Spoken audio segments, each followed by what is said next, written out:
Hi friends, இன்றைக்கி நான் செய்ய போகிற ரெசிபி வந்து மீன் குழம்பு தான். இங்கே சங்கரா மீன் வந்து க்ளீன் பண்ணி கழுவி வச்சுருக்கேன்.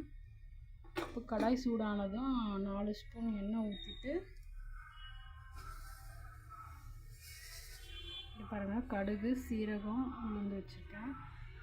வெங்காயம் கட் பண்ணி வச்சுருக்கேன். 2 பெரிய வெங்காயம் பொடியாக நறுக்கி வச்சுருக்கேன். 4 குட்டி தக்காளியை வந்து அரைச்சி வச்சுருக்கேன் மிக்ஸி ஜாரில். இங்கே வந்து புளி கரைச்சி வச்சுருக்கேன். இந்த எண்ணெய் காஞ்சதும் கடுகு, உளுந்து போட்டுக்கிறேன். அது பொரிஞ்சதும் இப்போது ஆனியன் ஆட் பண்ணிக்கிறேன்.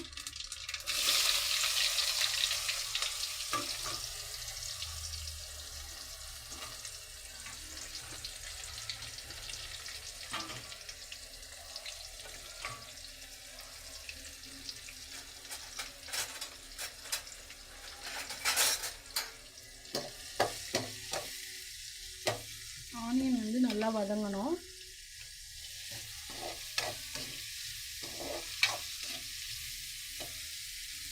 நான் செய்கிற ரெசிபிஸ் வந்து உங்களுக்கு பிடிச்சிருந்தால் லைக் பண்ணுங்கள். கொஞ்சம் கமெண்ட்ஸ்லேயும் ஏதாவது ரெசிபி வேணும்னா கேளுங்க, நான் செய்கிறேன். செஞ்சு உங்களுக்கு வீடியோ போடுறேன். கொஞ்சம் நல்லா வதங்கணும். வதங்கும் போதே கொஞ்சம் நான் மோஸ்ட்லி கல் உப்பு தான் யூஸ் பண்ணுவேன். இங்கே பாருங்கள், வதங்கும் போதே கொஞ்சம் உப்பு போட்டுக்கிறேன்.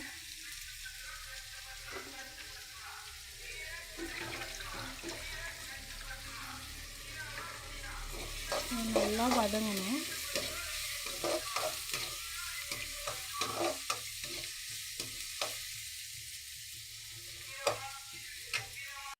ஆனியன் நல்லா வதங்கினதும் அரைச்சி வச்சுருக்க தக்காளியை ஆட் பண்ணிக்கலாம்.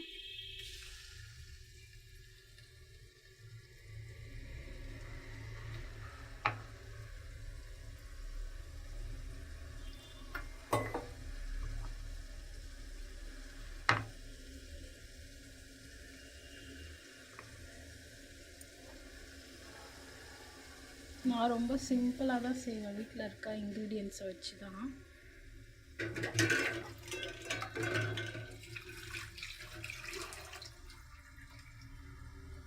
இதுவும் நல்லா வதங்கணும்.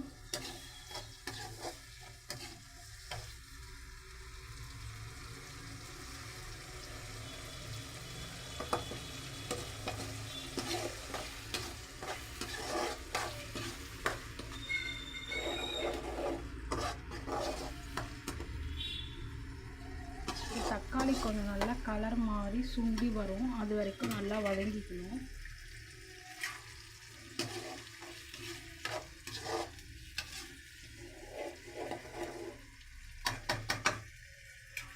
கொஞ்சம் வதங்கி வந்தோடனே காட்டுறேன் நான். இப்போ பாருங்கள் ஃப்ரெண்ட்ஸ், தக்காளி நல்லா வதங்கி எண்ணெய் பிரிஞ்சு வருது. இந்த மாதிரி நல்லா வதங்கணும், அப்போ குழம்பு நல்லா டேஸ்ட்டாக இருக்கும். தக்காளி வெங்காயம் நல்லா வதங்கலைன்னா குழம்பு நல்லாவே இருக்காது, ஒரு மாதிரி இருக்கும். ஸோ அதனால் தக்காளி வெங்காயம் வந்து நல்லா வதங்கணும். இந்த மாதிரி எண்ணெய் பிரிஞ்சு வரணும். உங்களுக்கே தெரியும் இது எண்ணெய் நல்லா பிரிஞ்சு வர்றது. அடுத்தது சிம்மில் வச்சுருங்க. சிம்மில் வச்சுட்டு இதில் 4 ஸ்பூன் மிளகாத்தூள் வச்சுருக்கேங்க. குழம்பு மிளகாத்தூள் தான் இது, நான் வீட்லேயே அரைச்சிடுது. ஸோ இதை ஆட் பண்ணிக்கிறேன். இதை ஆட் பண்ணிவிட்டு இது எண்ணெயிலேயே நல்லா ஒரு பரட்டுக்கோங்க, கலரிக்கோங்க.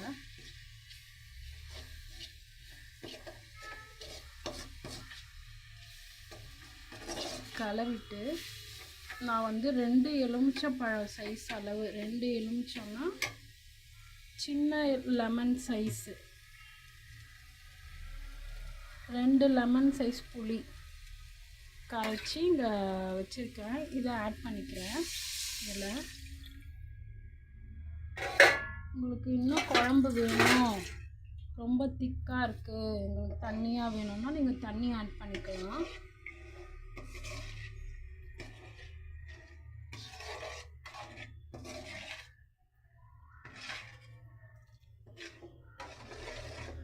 இப்போது கொஞ்சம் ஹை ஃப்ளேமில் வச்சுக்கோங்க. குழம்பு நல்லா கொதிக்கணும். நான் தண்ணி கொஞ்சமாக ஆட் பண்ணியிருக்கேன். குழம்பு நல்லா கொதித்து வரும். கொதித்து வரும்போது சிம்மில் வச்சிடணும். அப்போ தான் மீன் குழம்பு, காரக்குழம்பு இதெல்லாம் வந்து நல்லா டேஸ்ட்டாக இருக்கும். எண்ணெய் பிரிஞ்சு நல்லா வரும்.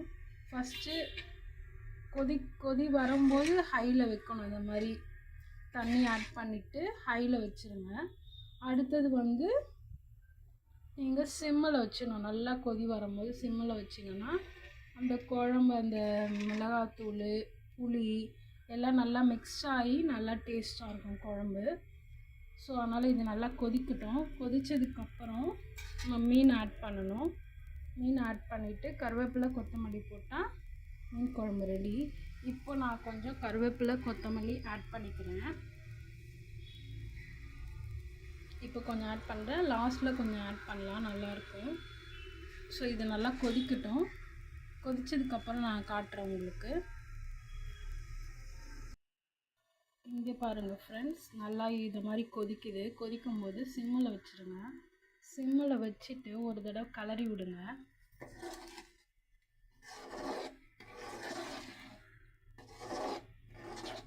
கிளறி விட்டுட்டு உப்பு இருக்கான்னு கொஞ்சம் டேஸ்ட் பண்ணி பாருங்கள். உப்பு இருந்துச்சுன்னா ஓகே. உப்பு இல்லைன்னா இந்த டைமில் நீங்கள் ஆட் பண்ணிங்கன்னா அது கொதிக்கும் போதே கொஞ்சம் குழம்பு நல்லாயிருக்கும்.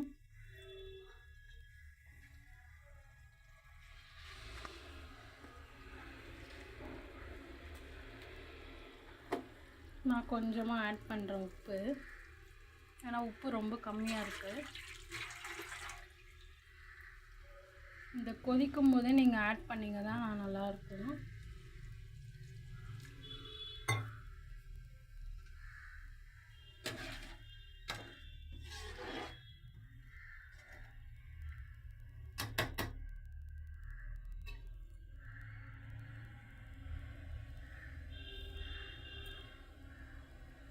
இது நல்லா கொதித்து வரும்.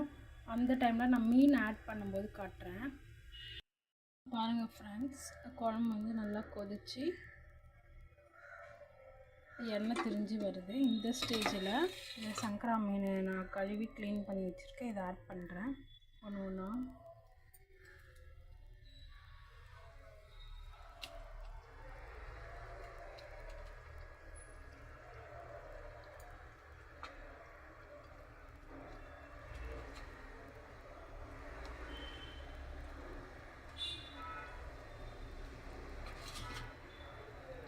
ஆட் பண்ணிட்டேன். ஒரு 5 to 8 மினிட்ஸ் வெந்தால் போதும். சிம்மிலேயே வெந்துடும் மீன். நல்லா கொதிக்கட்டும். கொஞ்சம் லைட்டாக அந்த மீன் அப்படி லைட்டாக முழுகிற அளவுக்கு கொஞ்சம் இது பண்ணி விடுங்க. அப்போது நல்லா வெந்துடும். சிம்மிலேயே இருக்கட்டும். ஃபாஸ்ட்டாக வச்சிங்கன்னா மீன் வந்து உடஞ்சிரும். ஸோ அதனால் இப்போ மறுபடியும் கருவேப்பிலை, கொத்தமல்லி ஆட் பண்ணிக்கிறேன்.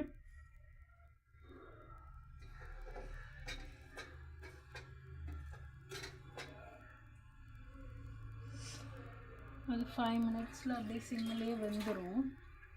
இங்கே வந்து முட்டை ஆம்லெட்காக கல் வச்சுருக்கேன்.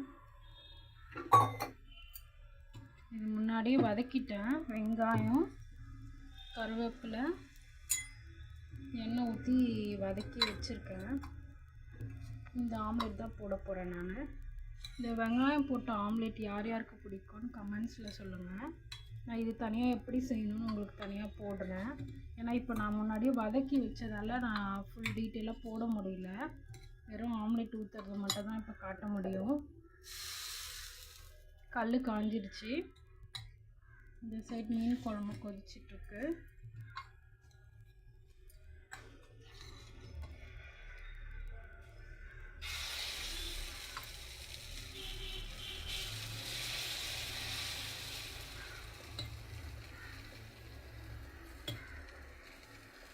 இது நான் வந்து 2 முட்டை தான் ஊற்றி 2 வெங்காயம் கட் பண்ணேன். சின்ன மீடியம் சைஸ் வெங்காயம். இதில் 3 ஊற்றுவேன் நான் இப்போது ஓரளவுக்கு. இதை ஊற்றிட்டு லைட்டாக சுற்றி எண்ணெய் விடணும்.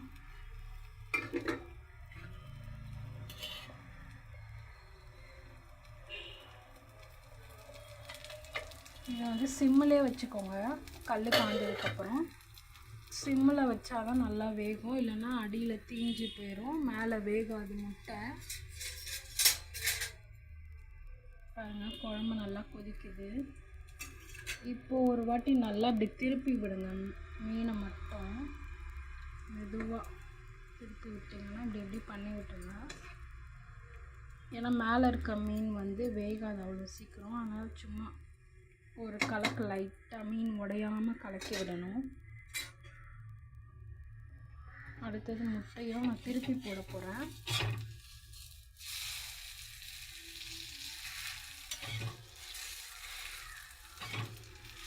நான் ஒரு கையில் ஃபோன் வச்சுட்டு திருப்புறேன், என்னால் பண்ண முடியல. வீடியோ எடுக்கிறதால ஒரே கையில் தான் பண்ணிகிட்ருக்கேன், அதனால தான் கொஞ்சம் இதுவாகுது, டிலே ஆகுது.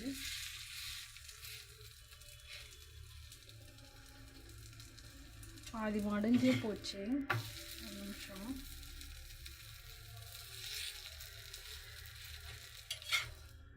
திருப்பி விட்டோம்னா ஃபுல்லாக வெந்துடும். சிம்மிலே வச்சு வேக வைங்க எப்போவுமே இந்த முட்டையை, இல்லைன்னா ஃபுல்லாக முட்டை ஃபுல்லாக தீஞ்சிரும். இப்போ பாருங்கள் மீன் குழம்பு வந்து நல்லா கொதிச்சிருச்சு, 5 minutes ஆகிடுச்சு. ஸோ அதனால் நான் வந்து ஆஃப் பண்ணிக்கிறேன். ஏன்னா அந்த சூட்லேயே மோஸ்ட்லி இன்னும் மீன் வந்து வெந்துடும். மூடி வைக்கணும். இதை மூடி வச்சிங்கன்னா நல்லா வெந்துடும்.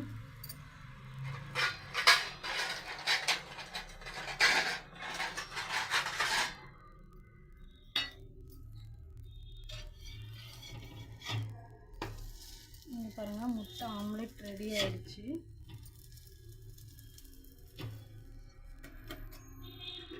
இன்றைக்கி நம்ம வீட்டில் மீன் குழம்பு ரெசிபி ரெடி. ஸோ முட்டை ஆம்லெட்டு, சாதமும் முன்னாடியே வடிச்சிட்டேன் நான். இதுதான் இன்றைக்கி லன்ச்சு. தேங்க்யூ.